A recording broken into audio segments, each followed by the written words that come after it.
Hello, my name is Victor, and you are with Revit Experiments. As you can see, this video is a bit different. You can see my face now. And actually, my goal with this video is to start a discussion. I'm not saying that I'm 100% right. I just want to start a discussion. I want to hear your opinion about it. So, whatever it is, I would really appreciate it if you leave it in the comments, if you just tell me what you think about that in the comments. So yeah, I'm going to talk about why are architects underpaid. And the first question is, are actually architects underpaid? Is that a thing? How much do architects make? And there is this general opinion that people tend to have that architects are paid really well. And I want to show you here. There is really nice video. I haven't been in contact with this channel, but I stumbled upon this video and I think it's really nice, so go check it out if you want to. And it's talking about how much do architects make in the UK. And I really think the UK is a good example. Why? First, because we have various statistics about how much does any profession there make, reliable statistics. And second, it is generally a good place for architecture. Like architects there are working on very interesting projects. Like you've got Foster's, you've got Zaha, you've got Grimshaw, and I personally had the opportunity to work for Grimshaw and to meet amazing people there. So yeah, the UK has so many great architecture firms, and I only mentioned three. I'm sorry, I can't really list here all the others, but I'm pretty sure you know about them. But still, like, let's check this here. So, the average median salary for architects in the UK in 2018 was 38k. And then the average salary for a lawyer is 67, which is 30k more, pretty much. And the average salary of a doctor is 74. And here it's not listed, but I checked that the average salary for a teacher was around 39. So here comes the question first. Should architects be paid as much as teachers, or should architects be paid as much as lawyers or doctors? And the reasoning behind it is like architecture takes a lot of time to study, especially in actually pretty much everywhere. You need 5 or 6 years to become to graduate, and that's not actually making you an architect. You need to qualify to be an architect, and actually there is some nicer statistics here in the towards the end of the video. Like we have statistics from the biggest recruiters in architecture from RIBA, the Royal Institute of British Architects. So yeah, you can see here we have like a division. So of course, like an architect can that number 38k is the median salary with no regard of experience. And here we can see that the architectural assistant part 1 is making about 21k or 20 according to the recruiters, or even less according to what I've heard from my peers working in the UK. So yeah, there is There are lots of years, like you first have to study, then you have to go through part 1 and part 2, and only then you go to about 35k, which is a lot less than what a lawyer or a doctor makes. And yeah, lawyers, I think they study for about the same amount of time, and doctors more, I guess. And yeah, so should architects be paid as much as lawyers or doctors? Or why are doctors and lawyers paid more? It's a complicated question, and probably the closer thing we can compare architects to is engineers. And now I'm working in a predominantly engineering company, and this is something that came to my mind, like the whole video came to my mind after I just talked to my colleagues, and it was okay to talk about your salary, which is not okay in most companies, especially with architects, because architects usually tend to need a higher purpose for their work. So what do I mean? And I think like this is a specific attitude that architects have towards work, or tend to have. Of course, not everybody is the same, and I cannot speak for everybody, but there are these tendencies. So what I think, and this is actually what we've been taught in school, is that we need a higher purpose. So architects taking pride in big important projects, especially when you work for a star architect, especially when you work for a big famous architect out there, then you kind of you don't care so much about the payment, you care about the project. The architects are notorious for working long hours, which combined with kind of not so high salary compared to the amount of time and effort and money we've spent to get to that point, is something that might seem really weird. And I do believe that it is, if not completely, at least partly, because of that attitude that architects tend to have towards their jobs. What do I mean by this? Like, um, let's say, let's say we've got a deadline, and all of a sudden, and this is an example that is actually so real. I mean, not going to say where it happened and what was it exactly, but it's definitely a real example. Actually happened more than once in more than one company. So we've got a deadline, and then all of a sudden something new has to be done, and the deadline is on Thursday, and on Monday afternoon someone from the management decides that we need to do something more. Let's say we need to do a number of sketches, like hand-drawn sketches for that delivery, and nobody knew that we need to do these hand-drawn sketches, and we probably didn't actually need to do it. He just thought it would be nice just to pleasure the client, because everything's about pleasuring the client, like in some other professions.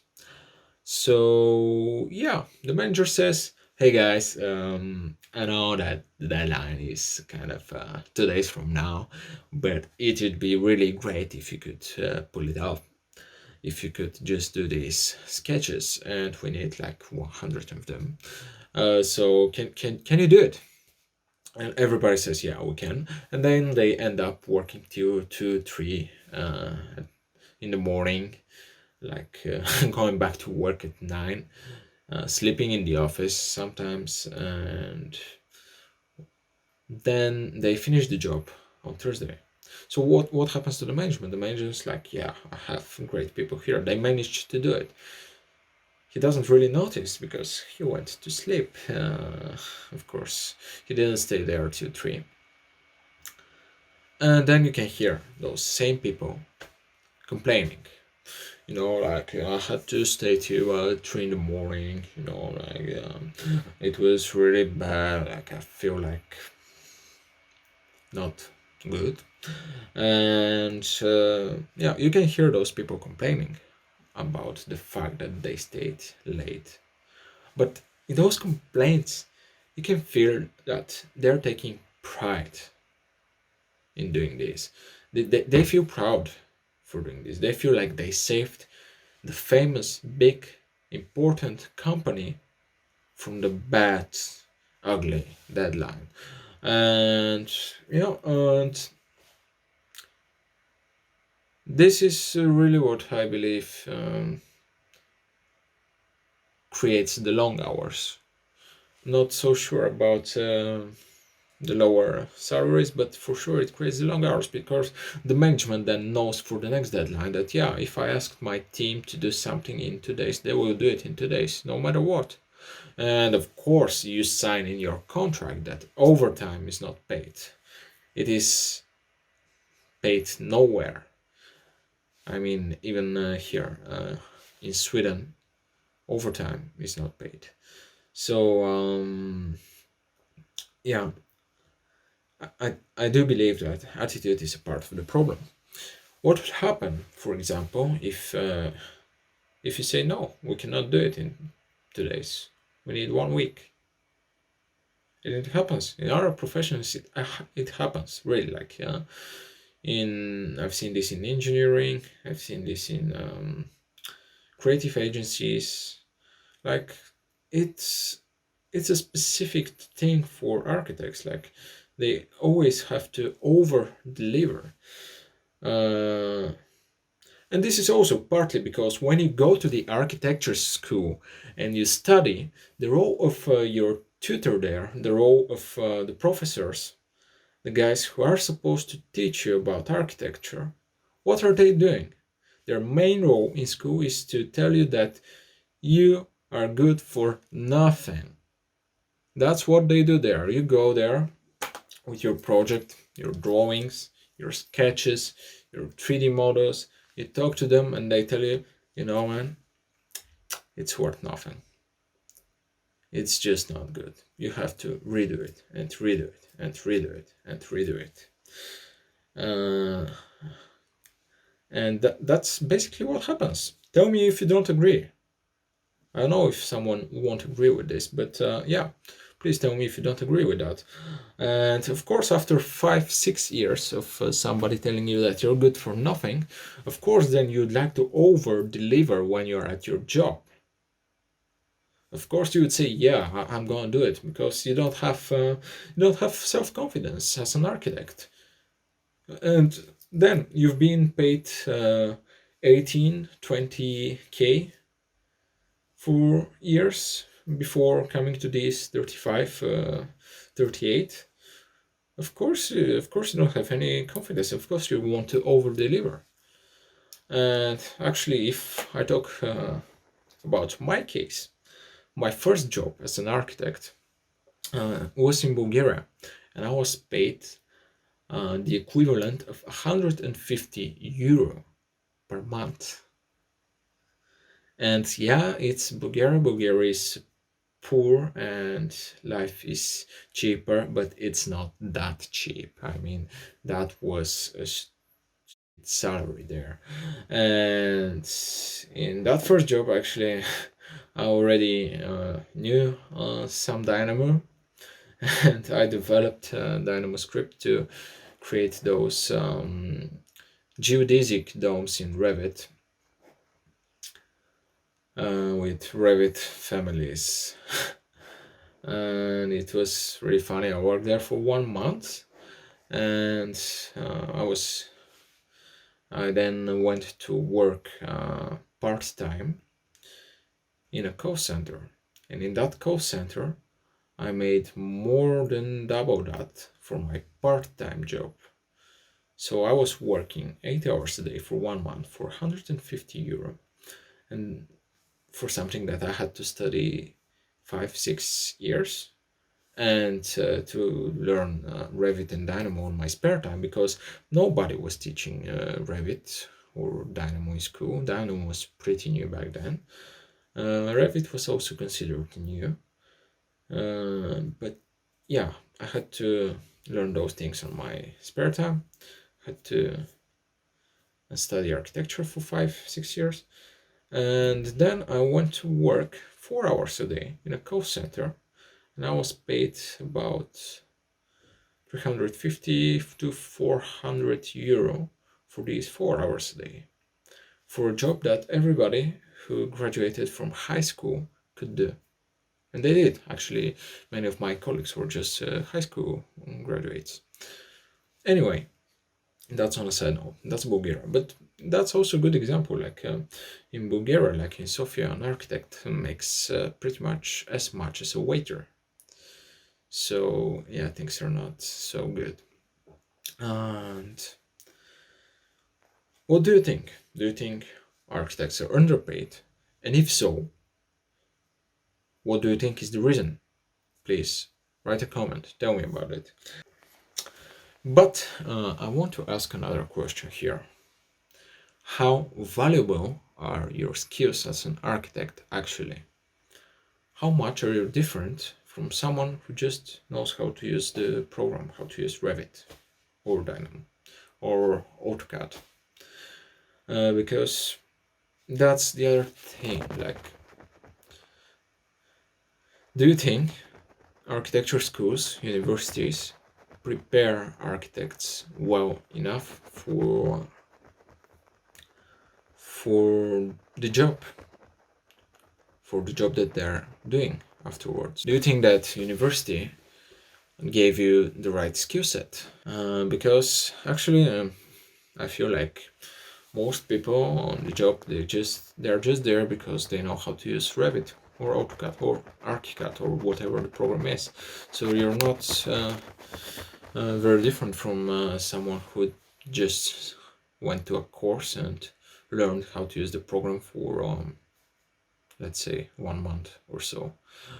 At least this is the case for most positions, because what do people need? I mean, you have the management, you have the chief designer, or whatever the equivalent of that position is, like the project lead, and then you have all those CAD monkeys, we called them back in the day. Now they're probably BIM monkeys or Revit monkeys, who are just modeling all that stuff and doing clash detections. Yeah, that's the BIM coordinator's job. And yeah, so how do you evaluate your skills? Because I'm actually extremely interested nowadays in machine learning and artificial intelligence applied to design and architecture, and there are some good tools in development right now, and I really think that like in 5 or 10 years, such tools are going to be implemented in Revit and in other software. So pretty much apartment buildings are going to be self-designed, because what's a big chunk of the time goes to figuring out the correct positions of the apartments in a building, or depending on how you design the building. Like most big companies already have the best layout for the apartments and for the rooms inside the apartments, and they just combine them. But even if you start from scratch, if you start from putting actual furniture and doors and walls, even that way, you still, you're just solving the puzzle in the best way possible. So you save as much area as possible, so you can shove as many apartments as possible in that footprint. So this is pretty much going to be done by AI. I'm certain it's going to be done by AI in 5 years or 10 years. And I actually think that's a good thing, because there are too many architects right now. There are too many architects that are unhappy with their jobs because all they do is designing bathrooms, like moving the toilet 20 centimeters from the door, and 45 centimeter from the axis of the toilet to the wall, according to Neufert. So yeah, these jobs I think are going to be made redundant in 5 to 10 years. So what are all these architects going to do? That's an interesting topic. And yeah, the video is kind of getting long. I really wanted to talk about what should you do if you want to get a higher salary as an architect. But I'm going to leave that for another video. If you want to, actually tell me if you want me to continue that topic. What should you do if you want to get a higher salary as an architect? Okay, well, thanks for watching so far. And yeah, tell me if you enjoyed that video. It's a different video than what I've done before. Tell me in the comments what do you think, and if you enjoyed the video, please hit that like button and subscribe if you haven't already. That would really help me with the YouTube algorithm. And yeah, thanks for watching and see you next time. Cheers, bye bye.